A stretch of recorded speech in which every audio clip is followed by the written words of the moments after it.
بسم الله والصلاة والسلام على رسول الله وعلى آله وصحبه ومن والاه. أما بعد، الثالث بلك درس برنامج نواقض الإسلام دوامته. ولم üçüncüsüne gelip ettik. نعم دي من لم يكفر المشركين أو شك في كفرهم أو صحح مذهبهم كفر دي. İmanını bozup näme murtetliğe çıkarayan zatlaryň üçüncüsi. Şu aglalan zatlaryň haýsam bolsa birini bir musulman diýen adam näme aýdylaryndan edilenden ya bilenden soň essenam bolýar, murtet bolýar, kafir bolýar. Olam näme müşrikleri kafir saýmasa ya kafirler kafir saýyp bilmese. Ew şekka fi kufrihim ya da näme şeklense kafir mıqa, kafir dämqa. Yani birinciden näme wapşe şolan kafirdigine şeklenene. Wapşe kafir däldi. Bir näme kafir diýesi gelýär şeklenýär. Şeklense de ew sahhaha mezhebahum ya da näme müşrik diýär. Kafir diýär ýöne şolan näme ýol ýörelgesi mezhebi dinem dogry diýär. Kimde kim şu zatlar etse näme dinden çykýar, kafir bolýar diýär. Şoň üçin türkmençilikde de näme giňden ýaýrandat olam orso ýewreýe gedek galyna näme diýerler, olar kafir diýmek bolan, dini başga diýmeli diýerler. Nämeden ine şu zatlar murji'eleň akidesinden gelip çykanlar.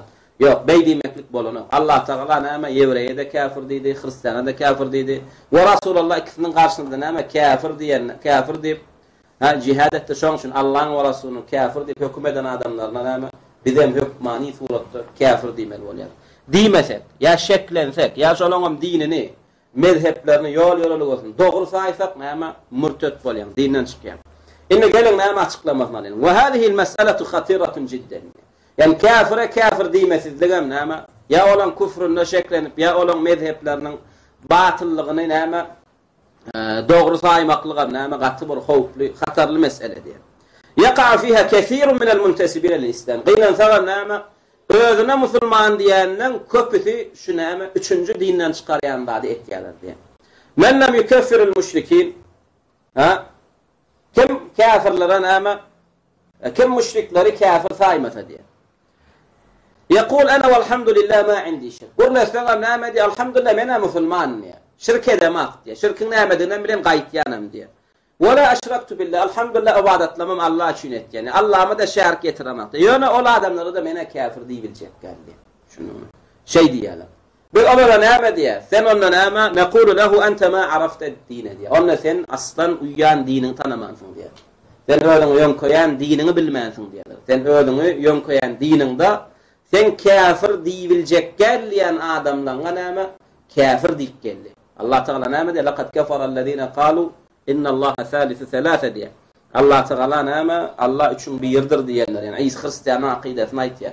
Şolar kafirlerdir diýer. Biz näme diýäse olara onda sen uyan dinini, özüňi ýön koýan dinini bilmäsiň diýär. Yecibu an tukaffira men kaffaraha Allah. Şu dinne şeýle bir asyl kaide we İslamda. Olam näme? Allah'ın kafir diýenine kafir diýmeli. Hukmani suratda. Allah halal diýenine halal diýmeli. Allah'ın haram diýenine haram diýmeli. Inne gelip sen Allah'ın haram diýenine haram diýmesen ya kafir diýenine kafir diýmesen şu dinne näme bolýar? Murtet bolýar, dinden çykýar. Ve men aşraka billahi azza we celle وتتبرأ منه كما تبرأ إبراهيم من أبيه وقومه ديا ونام شدين ينفع بيريا ما نام ومن أشرك بالله كم نام الله إكلجث الله شرك يترث الله إتمل وعدتلن بشكان يون ثربث ثنم نام إبراهيم عليه السلام إبراهيم في غمر نام أتفنن قومن باكلن شال ثنم باكلن مليا شلور كافر ثايمل شلور باطل لب نخق ثايمل Zuhruf surasının 26-27. ayetinde İbrahim Aleyhisselam'ın sözünü bize getiriyor Allah Teala. Näme diýdi İbrahim Aleyhisselam? İnneni bara'un mimma ta'budun. Men sizin ibadet etýän zatlaryňyzdan pak diýdi. Yani olar but ibadeti haqqyllal.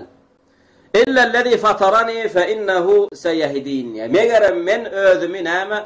Meni halk eden Allah'ımdan näme paklämek. Yeketek meni yaradan Allah we men şoňa ibadet etýän o men dogry ýola seyehdin gönüpdir diýer. Ondan başga sizin bu ibadet etýän ay, günleňiz ya daşlaňyz, butlaňyz ol Allah däl. Men olardan pak diýer. Olara siz ibadet etýän modan men ibadet edemek diýip näme? ata babasının näme ibadet edip ýören hudaýlaryndan näme İbrahim aleyhisselam päklenýär. Taýyp, bular düşünüp näme kafir diýmeleken. Wa şeklenmekligen bolan okan. Aw sahhaha mezhebahum diýdi näme we hadihi eşed. Yani kafir diýmesizlik näme bir yaman gelip olan mezhebine de doğru diýmekdir iki yaman. Düşündüňmi? İki yaman erwetmi, bir yaman erwet? İki yaman erwet. Düşündüňmi? Yani bir näme ýa men Hristiýan ýemreýe kafir diýiljek, dini başga diýer. Bizimkiler dini başga diýerler. Ýöne dinine uymak bolan ok diýerler. Dogry dämi? Dini başga olan özlerine kafir diýilemizler. Ýöne bizim dinimiz var, olaňam öz dini var. Ya bir näme diýer? Yok, şolong dinim doğru diye. İstesen olong dinine de gir, istesen Hebrey dinine gir. Hemmesininki doğru diye. Bul in ervedi diye. Tayyip. Ve hadihi eşed iza sahhaha mezhebahum diye. Bu in ervedi diye. Kafira bir diyenak ve olong dinine mezhebine de näme yalnız batılam diyenak diye. Ev kâle fillezî ya'melûnehu nazar. Ya da näme doğrum diyenak tani. Ay bir edil olong kıylan bir näme delilleştirsen bir delile gelecek yalakla diye. Edil bir doğrum diýenak, näme ýalňysam diýenak tanym ay bir edil delille getirsen delilleştirip boljak ýalagam diýip näme umumy gumurtuk etýär. Ýalňysna da keskir ýalňys diýenak, dogry da ýalňys diýenak da bir gumurtuk gurrun etýär. Ay fihi nazar diýip bir dogry samma bir ýalňysam bir umumy alanda bir näme bir delilleştirip bolýan ýani gurrun etýär. Hada innama huwa ittihadu wasail. Aw yaqul haula'i juhal. Hada innama huwa ittihadu wasail. Yani olan etýän zatlaran bir müşrikler araşdyrdylar, öwliýalar, pirleri. Ay bir olan etýän zatlaran bir näme Allah ýakynlaşmaklyk üçin bir näme bir wesiletdir da diýen bolýar. Şunu bir siyasi gurrun eden bolýar da şunu. Bir ırzyny alap gurrun etýär. Sen bir näme sadaka zekat berýän, agdy bekleýän bir Allah ýakynlaşak bolýar. Olaram bir benneler näme bir ilmsizlikden zatdan bir özlerçe näme şu zatlaran bir inşallah edibersek bir Allah diýip ýa-sorun Allah diýip ýalňysdagam näme Allah diýmän ýalňysynyň kölen deň bolmaz gaýdy. Käbiriň hüjjeti şu. Edil Allah diýip ýalňysynyň kölen näme but diýip ýalňysynyň deň bolmaz gaýdy. Olar buda Hudaý diýip müşrik bolýar, emma bular näme Allah ýetjek bolup araçy tutdular diýär. Şonu şol edil Allah diýip näme Allah ýetjek bolup gaýrat çokunyp ýakynlaşylar etse edil näme Allah bir erwet darat durmaz ya da bulan qombur näme bir wesilet bir isbatlar zatlar diýär. Ya danim haula juhal bolar näme bir siz bir aquly bilimli adamlar sakalyňyz bar adyňyz bar. Olan sakalam ýokkan okumanlar adetmenler bir ilimsiz adamlar diýär. Bilmesizlikden bir şu zada näme düşäýipdirler diýär. Şunuňmy? Ve yudafi anhum diýär. Ve şeýdiler näme müşriklerin arkasynda diýär. Şunuňmy? Ew yaqul haula juhal ve waqa'u fi hada al-amr wa shunama şiyan şirklerine zatlarda ilimsizlik bilen düşüpdirler. Ha we yudafi anhum şeýdi bernama awdan urlan malık zadadan matnama şirkin müşriklerin arkasynda diýär. Fa hada ashad kufran minhum. Şunama in ervedişi. Müşrikin näme etýänni düzetýän, dogurlayan in ervedi. Şunu. Näme şi li'annahu sahhaha al-kufra sebäpden ol näme kafirlik düzletjek bolýar. Kafirligi delilleşdirjek bolýar. Ve sahhaha şirke müşrikliği düzetjek bolýar. Müşrikligi şirknäme dogry saýjak bolýar. Ew şekke diýär. Ya da näme şeklense de bolanok. Kafir bolýar. Fa naqulu lahu inna näme yanqiyalak şirki müşrikçiligi delilleşdirip dürtlap olan arkasyndan özüm bize musulman elhamdülillah ýören düşünmen özüm edemek bu zatlar diýär. Men bir Allah ibadet etýän Dastanamda on şagyryan bu zatlary edemek diýär. Ýöne diýbemilje müşrikem diýiljek gelýär. Şuňa alaklara näme diýär? Kawnuka musliman we tabi'an lir-rasul sallallahu aleyhi we sellem. Sen inne öňe musulman diýän bolsaň diýär. Çyndan. Ve hakykatdan Rasulullah eýerýän bolsaň. Näme? Rasulullah näme şu müşriklere kafir diýmeklik üçin uğradylar Allah tarapyndan. Ve şolara näme garşysyna bir Allah'ın birleýän şalar näme qital etmeklige, jihad etmeklige uğradylar diýär Allah tarapyndan. Asla Rasulullah sen müşrik diýilmeýän adamlaryňa kafir diýilmeýän müşriklere Rasulullah kafir diýdi we olan garşyna uruş etdi. Ve olan wastabaha amwalahum we dima'ahum. Ve olan näme mallaryny, ganlaryny halal etdi. Ve qala ve adam näme şu eden zadynam Allah ýonkudy peýgamber. Özümden Allah buyurdu diýdi. Ve kâle umirtu, yani Rabbim bana buyurdu diye şey etmekligi. En uqatilen nas, adamdan karşısında din uruş etmekligi. Yani Resulullah'ın öz iştihadi değil, öz bir tapan yolu değil, yok. Senin şekleyen adamdan kafir deyip onun karşısında neyme din uruşunu etti Resulullah. Ve ödem şu amalını kime yönködü? Allah'a yönködü. Yani Allah'ın buyruğuyla ettiyen men adamdan diye. Men dine Allah'dan sizin aranızda araçı, şonun için edin diyen de adamdı, ya etmen diyen de adamdı, beni yargarma diye. Bu Allah'ın hükmü diye. Neyme diye?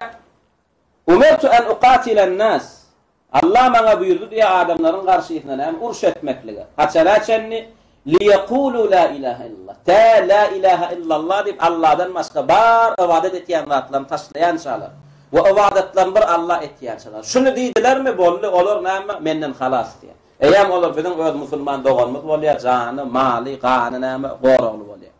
Yine bir hadiste neyme diye, bu'istu bis seyfi diye. Uğradılığımda kılıç bilen uğradılığım diye. Şunun ben İslam dini elmadama ırsam olmalı. İslam dini güçlü olmalı. Şu başka bir hadiste Resulullah neyme diye, el-İslamu ya'lu ve la yu'la aleyhi. İslam elmadama beyiktir, ona hiç zat neyme beygelip bilmez diye. İslam elmadama neyme baydağı beyik, sesi hemmen kiden neyme güçlü, batlı olmalı. Şunun için neyme cihat dileyen adam neyme la ilahe illallah sözü hemme sözlerden neyme beyge kalmaklık için şunun hükmü hemme hükümlerden neyme batlı güçlü olmaklık için cihad edilir. Şunun için ben uğradırlım kılıç bilen yani güç bilen. Resulullah Allah tarafından neyme gollu verilen, koltuğu verilen. Tayyip şu kılıcı men haçanat şerine ulanmalı. Şunun cevabına ihtiyaç. Bu estu bis seyf. Kılıç bilen uğradırlım. Cihad bilen uğradırlım diye. Öyle haçanat şerine din kılıcılan ya. Hatta yu'badallah. Ta neyme adamlar bir Allah ibadet ettiyen şeyler. Ya adamlar şirklerini, kufurlarını taşlap bir Allah neyme ibadet ettiler mi? Inni o kılıç neyme ola adamları qoramak için bulunur. Başta ola adamlar neyme şeytandan, kafirlerden qoramak için neyme cihad ettik. Şey diyorum Allah'ın nuruna sallık, İslam'a sallık. Giren sonlar yine şu adamlar neyme ön neyme şirkte, küfürde gelip adamlardan qoramak için bulunur. Kılıç dileyenler elmadama öldürmek için bulunur. Kılıç dileyenler davet yayratmak için bulunur. Tayyip. Ve Enfal surasının 29. ayetinde de neyme diye Allah Teala'dan buyruk ve katiluhum. Yani Müslümanların hemmesine buyruk. Ve katiluhum. Yani kafirleri öldürün diye. Olan karşısına uruş edin diye. Cihad edin. Haçana çenni. Aslında İslam neyme ölüm yitimi uruşu cengi alana. Yani neyme küfrü bundan beter elbette oraya. Ve katiluhum. Neyme uruş edin diye hatta la tekune fitnetun diye. Ta şirk kalmayan sadece. Ta yerin yüzünde şirk bolmayan sadece. Yani nem İslam'ın uruşu nem yurt almak için, ya mal almak için, ya gıyrgını almak için ne lakennanim adamlar nem adamların benniliğinden nem Allah'ın benniliğine çıkarmaklık için ekan. Adamlar şirkin, küfrün karanlığından Allah'ın İslam'ın nuruna çıkarmaklık için. İslam'da nem uruş ne şuratlar için buyuruldu. Nama meşru edildi, urfat verildi. Ama kâvr adamlar nama ters düşünüyor. Müslüman cihad edenler yurdu için, kursu için, mal için, mülk için etiyen yok. Bizim nama Allah'ımızın bize veriyen mülkü hiç bu torunu. Müslüman hiç hasen nama bağlığa, rızkıma taş bulan adamdan. Allah bizi yaratmakar enemizin karnına kalkna, bizim rızkımızı boyun aldı. Rızkın hiç kim nama alıp bilene. Maksat namaken cihattan, İslam uruşundan maksat namaken adamları peslikten, beyikliğe, gariplikten, neyme bağlığa ve köp hudaylıktan, neyme barallahlığa çağırmaklarken, karanlıktan, zulümden, neyme yağtılığa, adıla çağırmaklarken. Haçana Müslüman cihad etiye, Allah'ın buyuran şeyine çelli. Yani bizim ödümüzde neyme bu zatlara hüküm koşup, hüküm ayrılamalar. Çeyrem neymeken hatta la tekune fitnetun. Ta yerin yüzünü, neyme fitnet bolmayansa diye. Fitnet neyme, yani eşşirk. Yani yerin yüzünden şirk, küfür götürülense inşallah Müslümanların cihadına nâme dinme yok. Kıyamete şirk bağımı, kıyamete şennem nâme inşallah Müslümanlar cihad eder. Ve yekûne dînu kulluhu lillah ve nâme ibadetlerin bağıram Allah edileyen şey. Yani haçanla şirk götürülse nâme bağır din, yani bağır ibadet bir Allah ediliyor. Şunun için biz cihad ettiyiz, bağır adamlar bir İslam'a girip bir Allah ibadet ettiyiz. Şuna geldi mi, şu maksat amala aşırlı mı, böyle nâme kılıç öl vazifesini yerine getirdi. Tayyip, bu nâme Hı? Ya, tutup dursa.